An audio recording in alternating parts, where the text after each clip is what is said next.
Professor André é diretor do Centro de Aprendizagem, Avaliação e Resultados para a América Lusófona e o Brasil, da FGV CLIA. É doutor em Economia pela Universidade Cornell, Nova York. Professor titular de Políticas Públicas da Escola de Economia da Economia de São Paulo, da Fundação Getúlio Vargas. Já foi professor da Universidade de São Paulo, passou por universidades norte-americanas, foi editor da revista Estudos Econômicos, trabalha com temas relativos à economia de trabalho, desigualdade, pobreza, políticas públicas, avaliação de políticas públicas, entre outros, autor de vários artigos nacionais e internacionais. Professor, obrigada por sua presença e o senhor está com a palavra. A projeção, por favor. Alô, vocês me ouvem? Sim, né? Bom, muito obrigado, Patrícia. Antes de tudo, agradecer o convite de estar aqui presente nesses 30 anos, dar parabéns aqui à CEI, ao presidente Acácio, né, e aos funcionárias, todos aqui. De fato, é uma alegria estar aqui compartilhando esse momento de celebração com vocês. 30 anos de um centro de estudos aqui da Bahia. Eu, como um modesto professor, que resolvi fazer a carreira professor, poder estar celebrando um centro de estudos aqui na Bahia, de fato me deixa bastante alegre. Então, eu queria celebrar com vocês junto esse momento. Então, fiz questão de atender o convite do Acácio para vir aqui. Parabéns, Acácio, pelo excelente evento e pelos 30 anos, né? Eu preparei rapidamente alguns pontos relacionados a inovações tecnológicas em monitoramento e avaliação aqui. Então, nesses meus 20 minutos, eu gostaria de compartilhar com 4 pontos, né? Brevemente, talvez seja desnecessário, mas falar rapidamente, então, como o que a gente entende por monitoramento e avaliação, né? E a importância do uso de evidências para as tomadas de decisão em programas, em políticas públicas. Talvez isso, há um tempo atrás, seria alguma novidade, hoje não é, mas enfatizar essa importância. E aí sim entrar no nosso tema da mesa, tecnologia da informação, né, em monitoramento e avaliação, tá? Então, vou entrar nesse tema um pouco mais e eu quero enfatizar um ponto que é sobre o uso de Big Data e aprendizado de máquinas para endereçar, para discutir, para tentar resolver problemas de políticas públicas. Temos já, por incrível que pareça, é uma coisa relativamente nova, mas já com bastante experiências, usos no mundo inteiro sobre isso. O que é que estão fazendo com isso? O que é que já se aprendeu com isso? Né? Quais são os desafios sobre isso? Então, são esses 4 pontos que eu vou aqui nesse meu tempo. Estou contando 20 minutos, né, Patrícia? Tá bom. A 25? Tá. Então, você vai me pôr, por gentileza. Ok, gente. Então, vamos lá. Esse é o nosso sumário. Primeira coisa, política pública informada em evidências, né? Uma política que, obviamente, né, como falou aqui o Paulo inicialmente, né, toda política pública e programa envolve escolhas, envolve decisões. Essas não são as evidências que tomam as decisões, são os gestores e as gestoras que tomam as decisões. E essas decisões compõem valores, julgamento de valor, raciocínio, auxiliado por um conjunto de evidências. O próprio processo de escolher que evidências eu quero levar em consideração para tomar minhas decisões, e isso também já é um processo de escolha. Então, é importante também saber de antemão que evidências eu preciso. Para saber que evidências eu preciso saber que perguntas eu quero responder. Então, saber o raciocínio é sempre primordial, é primeiro aqui. Então, uma política pública informada por evidências, no fundo, é uma prática de usar um conjunto de informações robustas existentes no processo de tomada de decisão com raciocínio, né, para alcançar os seus objetivos, enfim, ao menor custo possível, e, obviamente, os objetivos da política, guiado pelos valores que a política esteja voltada para atender, qual a escolha do problema para resolver, isso, obviamente, é a escolha, né, da formulação da política pública. As evidências e a geração de evidências para auxiliar essa tomada de decisão é que eu vou tratar aqui hoje com vocês. Então, portanto, o que é monitoramento e avaliação de políticas públicas? Na verdade, é um conjunto de ferramentas, é um conjunto de metodologias que auxilia a sistematização de informações para a gestão da política pública. Então, aqui, quando a gente fala de monitoramento e avaliação, estamos falando de um conjunto de metodologias, instrumentos, abordagens, que ajudam a sistematizar conhecimento. Então, e isso pode ser aprendido, isso pode ser replicado, isso pode ser usado, utilizado e reusado e aperfeiçoado para o processo de tomada de decisão. Então, aqui há uma crença que nós somos capazes de aprender. E nós somos capazes de organizar o nosso aprendizado para aprender cada vez mais. Então, na verdade, estamos falando aqui de uma prática através de aprendizado. Então, o que seria o monitoramento? O monitoramento é o acompanhamento no processo de implementação de uma política, né, através de sistematização de informações que ajude a averiguar, acompanhar a implementação de uma política. Talvez a maneira mais fácil de entender é pensar, criar uma série de indicadores que auxiliem o acompanhamento dessa política. Que indicadores? É vocês que escolhem, é o gestor e a gestora que escolhem. O que a metodologia diz é, se eu quero acompanhar tais e tais dimensões, tais e tais problemas, eu posso criar tais e tais indicadores. Para isso eu preciso de tais e tais informações. É simples assim. Por que é importante acompanhar? Para identificar tendências e padrões, para ver se há desvios de rota e ir corrigindo ao longo do tempo. É um processo contínuo, é um processo frequente e acontece durante a intervenção da política. Já a avaliação é um processo em que envolve um momento no tempo para responder uma pergunta avaliativa específica. O gestor, a gestora, o formulador da política, a formuladora da política, se coloca uma questão, e a escolha livre dessa pessoa sobre será que a política que eu estou implementando está alcançando os objetivos que eu espero alcançar? Então, tem várias perguntas avaliativas que podem ser feitas ao interesse do próprio gestor, da própria gestora. Estas perguntas podem ser respondidas de forma sistemática através do uso de metodologias, raciocínio e evidências para responder a essa pergunta. Isso é uma avaliação. Então, a avaliação, na verdade, ela é uma pesquisa que busca responder uma pergunta avaliativa. Então, você pode ter avaliação de desenho, pode ter avaliação de resultados, avaliações de impactos, etc., etc. Então, ela acontece em qualquer momento do ciclo da política pública. Pois bem, por que monitorar, por que avaliar? Eu já falei algumas coisas aqui.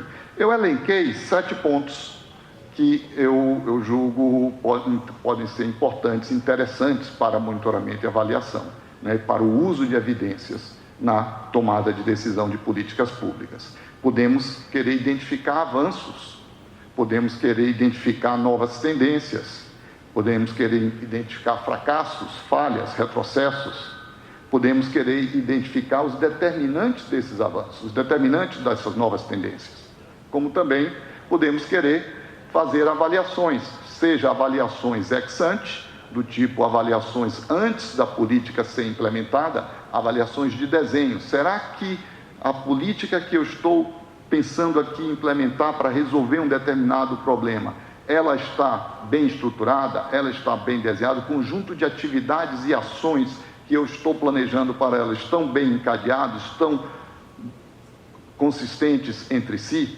Esse tipo de exercício pode ser feito e tem vários instrumentos que auxiliam esse tipo de exercício. Além disso, podemos fazer as avaliações ex post, as avaliações depois que os programas, as intervenções foram realizados. Eu posso fazer avaliações de resultados, alcançou os objetivos esperados, avaliações de impacto, quais os mecanismos, o que é que de fato gerou aquele resultado. Foi a intervenção, foi que mecanismo de intervenção, ou esse resultado foi gerado de qualquer maneira, independente da política ou não. Então, eu posso fazer avaliações de impacto, isso a gente chama avaliações ex post. Além do que, podemos fazer meta-análises, fazer estudos de aprender com outros estudos.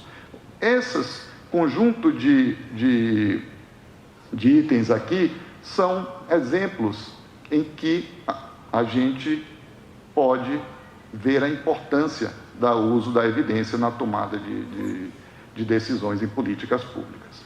Pois bem, então a Cássia Patrícia disse, mas a gente quer saber de novas tecnologias em monitoramento e avaliação.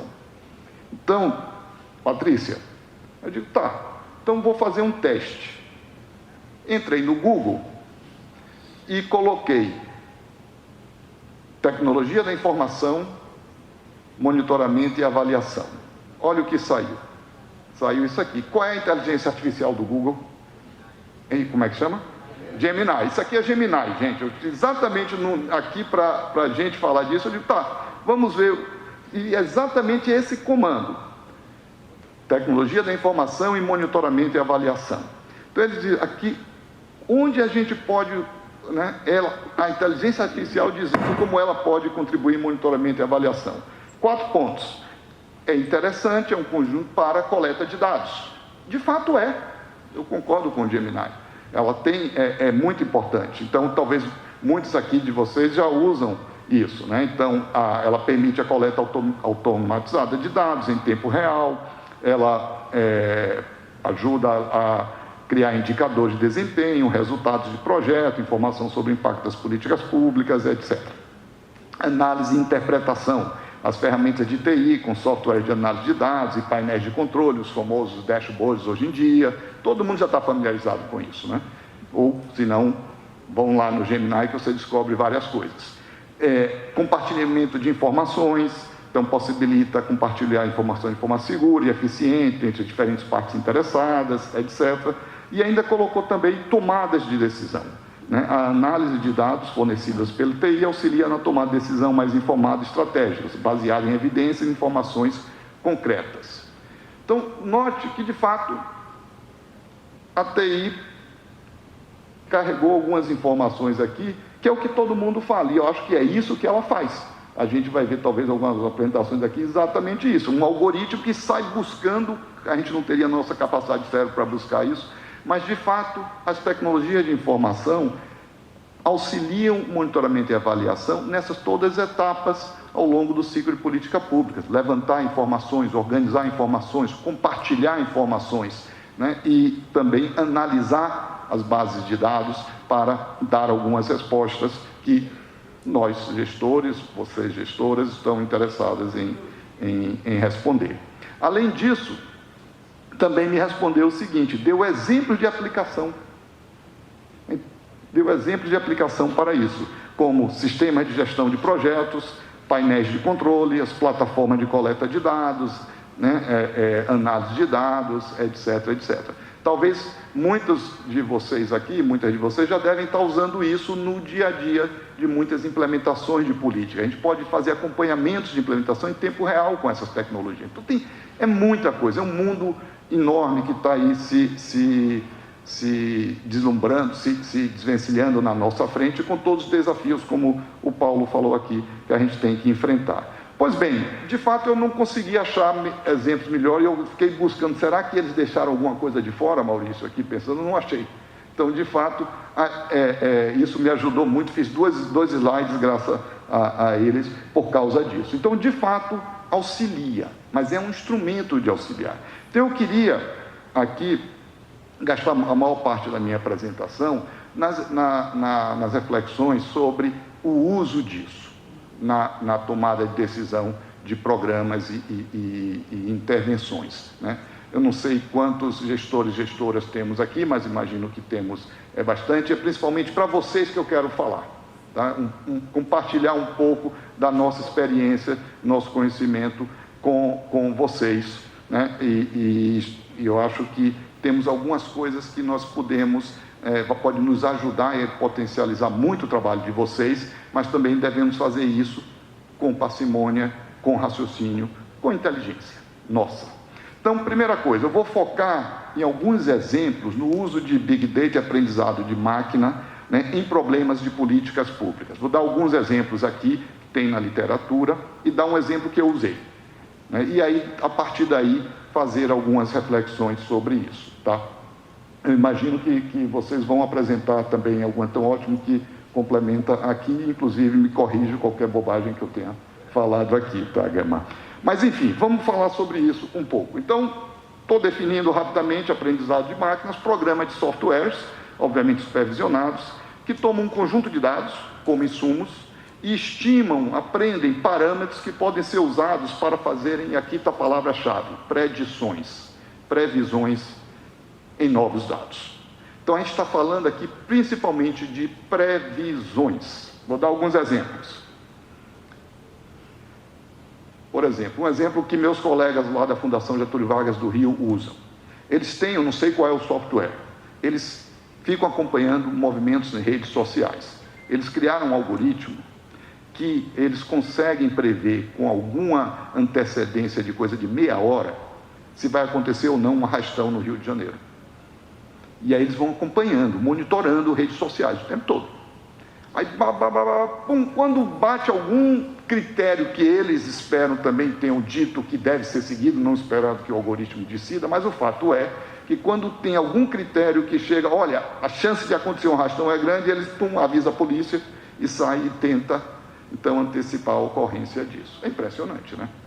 É impressionante. Prever a ocorrência de arrastão. Segundo, esse aqui é exemplo, tem muitos estudos hoje nos Estados Unidos com isso. O uso de dados de pacientes para priorização de intervenções médicas baseado em riscos previstos de complicação. Então, obviamente, isso é um problema muito sério, é um problema de saúde sério e é um problema econômico sério. Por quê? Porque tem recursos escassos. Você tem um conjunto dado de possibilidade. Quantas intervenções um hospital pode fazer, por exemplo, por dia? E tem uma fila enorme de pessoas que precisam dessa intervenção. Como fazer essa fila? Isso é um problema prático que gestores de saúde têm aqui todo dia. Como fazer isso? Dá até ainda bem que eu não fiz saúde, nada de saúde, o meu irmão que resolveu enfrentar esse dilema, né? Mas dá até frio na espinha você ter que elencar isso. Pois bem, o uso de dados recorrentes disso, eles conseguem ter boas previsões sobre sobrevida de pessoas em relação àquela intervenção. E se o critério agora veja, aqui que envolve valores. Qual é o critério que eu vou usar? Aquele que tem maior chance de sobrevida? Então eu faço a previsão, aquele que tem maior chance de sobrevida entra na fila, etc. Então tem vários estudos, vários usos disso hoje em hospitais nos Estados Unidos para isso. Mas vou dar outros dois exemplos, mais da minha área de economia. Por exemplo, nos países da África, Cássio, não tem coletas de censo como nós temos, não tem as coletas de dados dos municípios, não temos a maravilhosa instituição como o IBGE, eles não têm isso lá. E eles têm necessidade, para alguns planejamentos, estimar o PIB, a atividade econômica mesmo local. Como é que eles estão fazendo isso?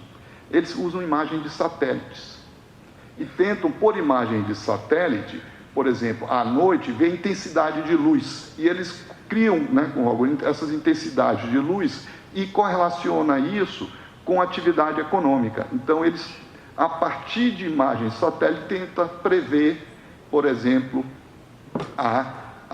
o nível de atividade econômica local. É uma outra maneira de usar também Big Data para fazer previsões. Um quarto exemplo, né, esse exemplo é muito bacana, é um estudo mesmo feito, né, para auxiliar a Prefeitura de Boston, nos Estados Unidos, para alocar fiscais de saúde sanitária em restaurantes, para ver se os restaurantes estão ou não fazendo violações, né, das regulamentações sanitárias. E o objetivo da política era, olha, gente, eles queriam, vamos fiscalizar aqueles lugares que têm maior chance de estar violando as regulamentações sanitárias. Então, é um algoritmo em que prever a maior chance de ser autuado por estar infringindo uma regra. Então, é prever que restaurante pode estar infringindo a regra. E, com base nisso, então, alocar os fiscais para cada restaurante. Então, é um modelo de previsão sobre risco de, né, chance de não estar seguindo a legislação sanitária e vai lá e aloca, então, seus fiscais para isso. Você pode imaginar isso em várias outras coisas. correto? Esse é um exemplo também de previsão.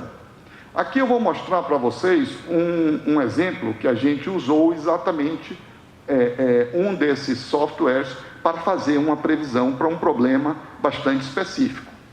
Qual era o problema? Não sei se vocês se lembram do rompimento da barragem do Fundão em Mariana, ao longo ali próximo do Rio Doce em 2015. Estão lembrados disso? Pois bem, nós da Fundação Getúlio Vargas fomos contratados pelo Ministério Público para fazer um diagnóstico do impacto socioeconômico desse rompimento ali ao longo de toda a bacia. Um dos estudos, um dos pedidos foi, aí ao longo tá vendo o riozinho aí, a Barra Longa é um município, ao longo do município Barra Longa, muitas casas foram deterioradas por causa disso, ou mesmo por causa depois das ações que foram feitas de reparação, passarem por caminho, enfim. Então, teve algumas residências que foram afetadas por isso. E o pedido era, bom, como é que faz para discutir com as empresas a indenização para essas casas?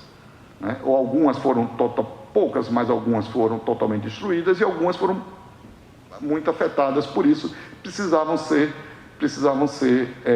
indenizadas. O que foi nós fizemos? Usamos um método muito simples de árvores aleatórias, que é um software que ajuda a prever, é um software de previsão. E o que nós queríamos, então, era prever o valor da casa. Só que informações nós tínhamos para isso? Nós tínhamos as características da casa, quantos cômodos, etc., as características da casa, e nós tínhamos apenas como informação o preço dos aluguéis pagos para quem alugava uma casa, pelo censo demográfico de 2010. Ocorreu em 2015, censo demográfico de 2010 era base de dados que nós tínhamos de aluguéis de casa. E muitas dessas casas não eram casas alugadas, as próprias pessoas moravam. O que é que nós fizemos então? Pegamos a informação do censo de 2010 de aluguéis de casa, com as características dessa casa, do censo de 2010 de aluguéis de casa, com as características dessa casa e que estivessem em condições normais. Para fazer isso, utilizamos exatamente métodos de inteligência, né, de aprendizado de máquina, os métodos de árvores aleatórias, não vou explicar muito isso, mas a ideia é exatamente criar caixinhas de casas parecidas e valor médio do aluguel delas. E aí, eu não vou entrar em muitos detalhes, né? Mas então nós delimitamos uma amostra de domicílio e censo demográfico, informações de valor aluguel, fizemos um simples exercício financeiro de valor presente do aluguel associado ao valor da casa e chegamos a algumas estimativas dos valores das casas, e aqui está alguns valores aqui em 2015, para serem utilizados para a discussão, colocar na mesa este valor, o Ministério Público, as empresas, os proprietários, para discutir exatamente a indenização. Então, um exemplo muito simples de se prever valor da casa. Então, esse é um exemplo que a gente fez para esse tipo de uso. Por fim, eu tenho 3 minutos. Diga que são 3. Pode. Que eu vou precisar um pouquinho mais só, tá bom? Mas é porque eu me empolguei com as minhas casas aí. Mas, gente, então, quando usar isso? Então, agora, gestores e gestoras, aqui para vocês. O que importa, eu acho, Gama, se me corrija, mas eu vejo o uso de Big Data e aprendizado de máquinas em políticas públicas para resolver 2 tipos de problemas. E a escolha da tecnologia de inteligência artificial para isso, vocês podem misturar o uso delas com os problemas, vocês podem fazer uma lambança danada. Então, temos que ter cuidado. Vou explicar melhor. Primeiro tipo de problema, que eu acho que é o que eu falei aqui.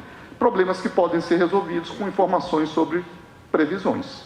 Se tudo que eu preciso é uma previsão, eu tenho um problema de política pública, que toda informação que basta é ser uma previsão, aprendizado de máquina, previsão, gente, é fantástico, sai. Exemplo, qual será a taxa de ocupação da rede hoteleira de de uma cidade no próximo mês. Sabe qual é o melhor previsor, pelo menos nos estudos que eu vi para os Estados Unidos? Se o preço de uma diária de hotel, pode entrar aqui no Booking agora, ver quanto é que está o preço de uma diária de hotel, o preço de uma diária de hotel para daqui a um mês. Se esse preço subir, tiver maior do que estava antes, é sinal que o que é que vai acontecer com a taxa de ocupação lá na frente? Está aumentando. Correto? Ele está aumentando. Porque, claro, as pessoas estão começando a fazer reserva, o preço sobe, o próprio algoritmo hoje do Booking faz subir, tudo sobe. Por incrível que pareça, preço é um bom predisor de taxa de ocupação. Então, esses algoritmos usam esses preços para prever taxa de ocupação. Agora, se o seu problema não é esse, talvez seu problema é você precisa, na verdade, são problemas que precisam ter informações sobre o efeito causal de uma intervenção. Aí o seu algoritmo de previsão vai te levar à falência. Por exemplo, se eu quero saber, estou pensando em aumentar em 10% o preço da minha diária do meu hotel, isso vai aumentar a sua taxa de ocupação? A lei da demanda diz: quanto maior o preço, ceteris paribus, menor a quantidade demandada. Você usar essa previsão para dizer que se aumentar o preço vai aumentar a taxa de ocupação, você está com um modelo mental e o uso da tecnologia completamente errado. Você precisa de uma outra coisa. Você precisa de inferência causal. Então, aqui, problemas que podem ser resolvidos com informações sobre previsão são problemas que o uso da técnica de previsão é suficiente, mas ainda assim requer raciocínio, requer suposição. Primeira suposição: o ambiente deve ser estável. Se eu estou prevendo uma coisa no meu algoritmo, ele usou uma série de informações que foi gerada num dado ambiente. Esse ambiente tem que permanecer estável para essa previsão lá na frente valer. Se o ambiente que essas informações foram geradas, que o meu algoritmo está usando, esse ambiente mudou, minha previsão pode estar diferente também. Temos que conhecer isso. Então, sair só apertando o botão de software sem conhecer o contexto e o ambiente que você está, você pode levar seu barco a afundar. E a segunda hipótese é que as unidades cujos comportamentos estão sendo estudados não podem interagir ou interferir uma com as outras, senão elas reagem exatamente a essas intervenções e a sua previsão também vai para o beleléu. Pois bem, essa é a primeira observação. A segunda é os problemas que só podem ser resolvidos com informações de efeito causal. Você vai precisar de abordagens estatísticas e econométricas de inferência causal. Você requer definição de causalidade, que implica algumas hipóteses e o principal, a noção de contrafactual. Vamos pegar o exemplo: se eu aumentar em 10% o preço da diária dos hotéis, o que vai acontecer?